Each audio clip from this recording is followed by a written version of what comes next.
Hello friends, मेरा नाम अक्षत है और मैं आपका स्वागत करता हूं मेरे चैनल जिसका नाम है स्टोरीज विद अक्षत में। बजट 2025 आ गया है। एक्साइटेड? आप कहेंगे अरे भाई, बजट के लिए कौन एक्साइटेड होता है? हर साल आता है, हमें इससे क्या फ़र्क पड़ता है?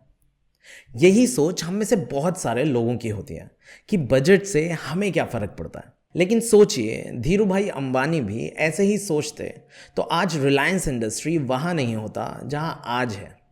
1980 में जब भारतीय सरकार ने टेक्सटाइल एक्सपोर्ट को प्रमोट करने के लिए रिबेट्स और इंसेंटिव्स अनाउंस किए, तब धीरू भाई अंबानी ने ये नोटिस किया और इन्हीं रिबेट्स और इंसेंटिव्स का फ़ायदा उठाकर अपने टेक्सटाइल एक्सपोर्ट के बिजनेस का एम्पायर खड़ा कर दिया। सफलता का कोई जादुई फॉर्मूला नहीं होता, उसके लिए ज़रूरी है कि आप और हम अवेयर हों, समझदार हों और सही वक्त पर सही अपॉर्चुनिटी का फ़ायदा उठाएं।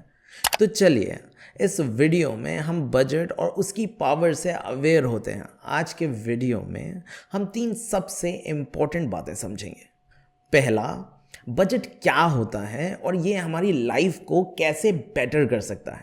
सेकंड, यूनियन बजट हमारे जीवन को कैसे इम्पैक्ट करता है, इसको हम कुछ हिस्टोरिकल एग्जाम्पल्स के द्वारा समझेंगे।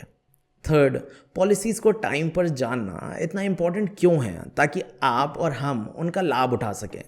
इस वीडियो के एंड तक आपको ये समझ में आएगा कि बजट जैसे मेजर इवेंट्स की अवेयरनेस आपको और हमें उन लोगों से एक कदम आगे रखती है जो इन्हें इग्नोर करते हैं। सो चलिए जानते हैं इस वीडियो में बजट क्या होता है और ये हमारी लाइफ को कैसे बेटर कर सकते हैं।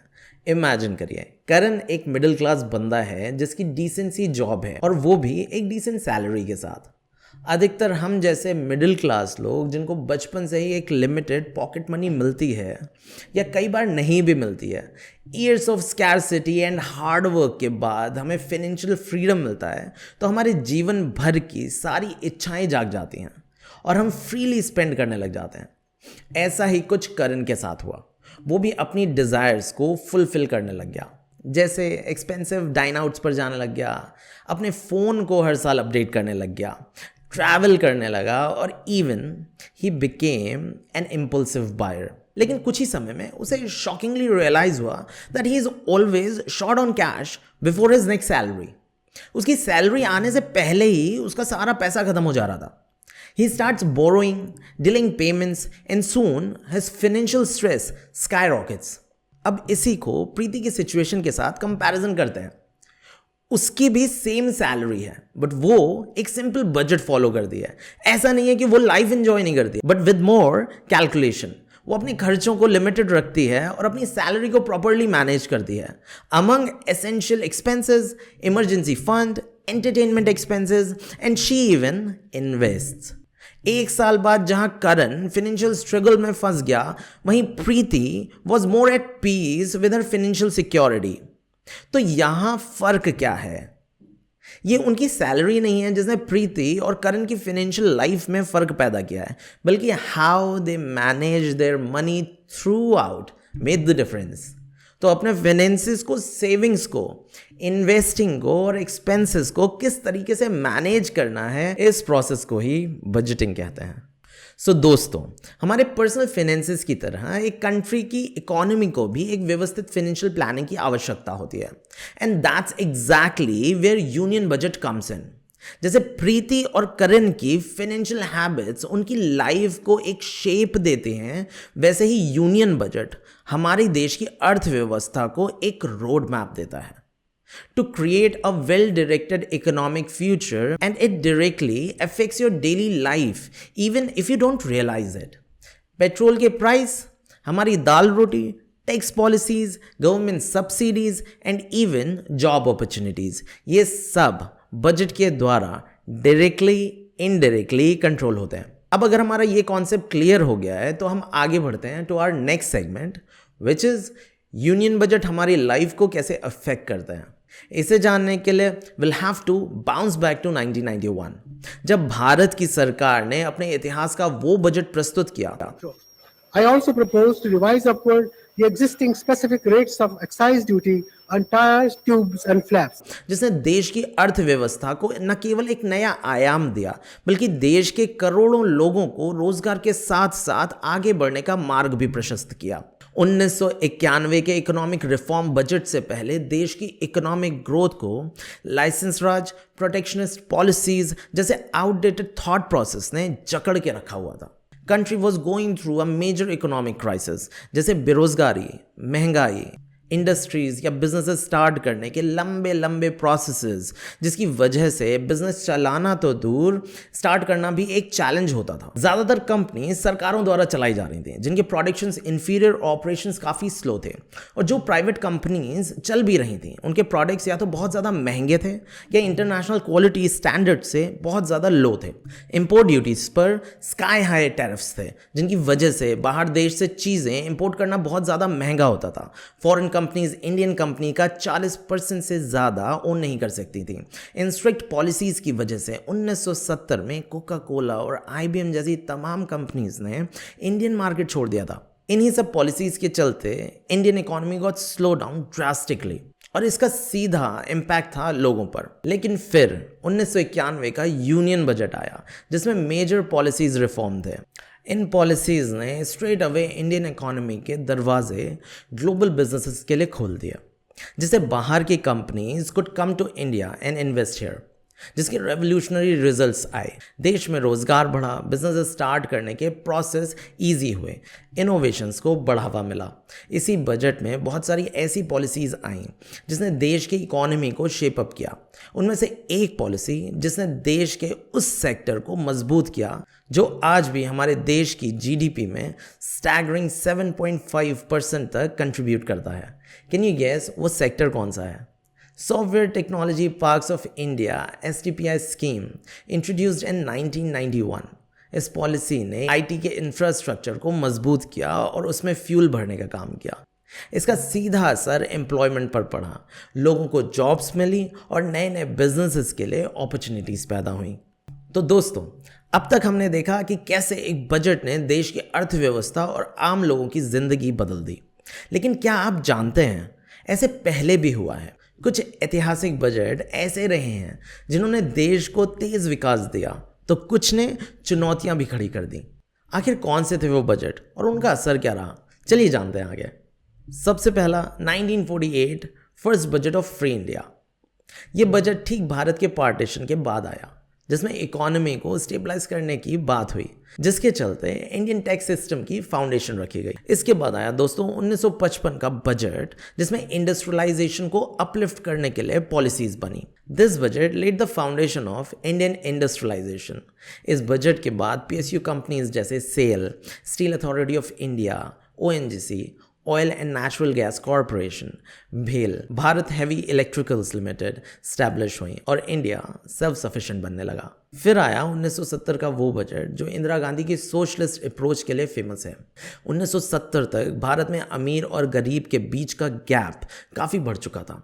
इस गैप को कम करने के लिए इंदिरा गांधी ने super high income tax rate 97.5% तक इम्प्लीमेंट किए ताकि वेल्थ को रीडिस्ट्रीब्यूट किया जा सके। गरीबों के लिए वेलफेयर प्रोग्राम्स, रूरल डेवलपमेंट और एम्प्लॉयमेंट स्कीम्स लॉन्च की गई ताकि लोगों को रोजगार मिले। Then came 2008 populist budget. इस बजट में 60,000 करोड़ के लोन वेवर बिल पास किए गए, जिसका उद्देश्य था छोटे किसानों की सहायता करना जो उधार में डूबे हुए थे।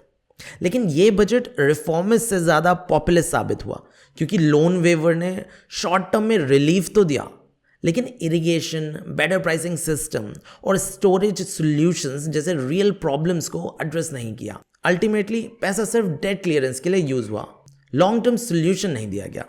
फिर आया दोस्तों 2017 बजट। ये बजट दो मेजर इकोनॉमिक रिफॉर्म्स के ठीक बीच में आया। पहला बड़ा रिफॉर्म था द फेमस डिमोनेटाइजेशन, जो कि 2016 में हुआ, जिसमें 500 और 1000 के पुराने नोट्स रद्द कर दिए गए और नए 500 और 2000 के नोट्स इंट्रोड्यूस किए गए। इसका objective black money, counterfeit currency और करप्शन को कम करना था। दूसरा बड़ा रिफॉर्म था GST, goods and services tax, एक इनडायरेक्ट सिस्टम जो स्टेट और सेंट्रल के अलग अलग टैक्सेस को रिप्लेस करके एक सिंगल यूनिफाइड टैक्स स्ट्रक्चर लेकर आया। इससे वन नेशन वन टैक्स का कॉन्सेप्ट इंप्लीमेंट किया गया, जिससे टैक्स स्ट्रक्चर सिंपलर और ट्रांसपेरेंट बना और डिजिटल ट्रांजैक्शंस को बूस्ट मिला। लेकिन ये रिफॉर्म्स भी इजी नहीं थे, इनके भी नेगेटिव इम्पैक्ट्स थे। जीएसटी इम्प्लीमेंटेशंस के शुरुआती दिनों में टेक्निकल ग्लिच, कंप्लायंस कम्प्लेक्सिटी और स्मॉल बिजनेसेस के लिए अडेप्टेशंस इशू देखे गए, जिससे इकोनॉमिक स्लो डाउन हुआ। वहीं डीमोनेटाइजेशन की वजह से कैश क्रंच के कारण छोटे बिजनेसेस, डेली वेज वर्कर और इनफॉर्मल सेक्टर पर सबसे ज़्यादा प्रभाव पड़ा, जिससे short term economic slow down तो हुआ ही, साथ ही साथ लोगों को अपनी जॉब से भी हाथ धोना पड़ा। तो दोस्तों, ये थे कुछ पिछले बड़े बजट्स, लेकिन बजट 2025 में भी कुछ ऐसे अनाउंसमेंट्स हुए हैं जो आपकी फाइनेंशियल प्लानिंग और बिजनेस ग्रोथ को बदल सकते हैं। चलिए जानते हैं इनके बारे में। पहला, इनकम टैक्स रिलीफ। इस बजट में गवर्नमेंट ने 12 लाख तक की एनुअल इनकम वालों को इनकम टैक्स रिबेट दी है। इसका सीधा मतलब है कि मिडिल इनकम हाउस होल्ड के पास एक्स्ट्रा डिस्पोजेबल इनकम होगी, जिससे लोगों के पास खर्च करने के लिए थोड़ा ज़्यादा पैसा होगा। और sectors like FMCG, retail, automobiles, apparels, जो कि देश के इकोनॉमिक कंजम्पशन को लीड करते हैं, उनको भी इससे बूस्ट मिलने की उम्मीद है। अब दोस्तों, वीडियो के लास्ट सेगमेंट में हम एक गेम चेंजिंग पॉलिसी की बात करेंगे जो बजट 2025 में अनाउंस हुई है, क्योंकि ये समझना ज़रूरी है कि सही टाइम पर सही पॉलिसी का पता होना आपके और हमारे फाइनेंशियल ग्रोथ के लिए कितना इम्पॉर्टेंट है, ताकि आप और हम इसका पूरा फ़ायदा उठा सकें। तो सपोज करिए आप एक MSME यानी micro small and medium enterprises है और लोन लेने की सोच रहे हैं, पर कोलैटरल सिक्योरिटी ना होने की वजह से रुके हुए हैं, तो ये पॉलिसी आपके काम की है। The credit guarantee cover will be enhanced. First, for micro and small enterprises from 5 crore to 10 crore rupees. CGTMSE, जिसका फुल फॉर्म है credit guarantee fund trust for micro and small enterprises. ये scheme जो साल 2000 में launch हुई थी, ये small businesses को बिना कोई कोलैटरल सिक्योरिटी के लोन लेने का मौका देती है। पहले इस स्कीम के अंडर 5 करोड़ तक का लोन मिलता था, लेकिन बजट 2025 में इसकी लिमिट बढ़ाकर 10 करोड़ कर दी गई है। मतलब ज़्यादा फंडिंग, ज़्यादा ग्रोथ। अगर आप अपने बिजनेस को एक्सपेंड करना चाहते हैं तो ये स्कीम आपके लिए गेम चेंजर हो सकती है, लेकिन सिर्फ तभी जब आपको इसकी जानकारी होगी और आप टाइम पर एक्शन लेंगे, क्योंकि इग्नोरेंस में रहकर आप अपने लक्ष्यों तक नहीं पहुंच सकते।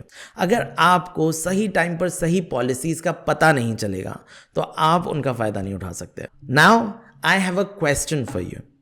क्या अब भी आपको लगता है कि बजट सिर्फ एक पॉलिटिकल इवेंट है जो आपकी लाइफ को उतना इम्पैक्ट नहीं करता है, या आपको लगता है कि बजट को समझना और उसकी अवेयरनेस आपको एक कंपेटिटिव एज दे सकती है? आपको जैसा भी लगता है मुझे कमेंट्स में ज़रूर बताइए। Also, if you found this video valuable and helpful, then please do like, share and subscribe to this channel. Until the next video, take care and keep growing.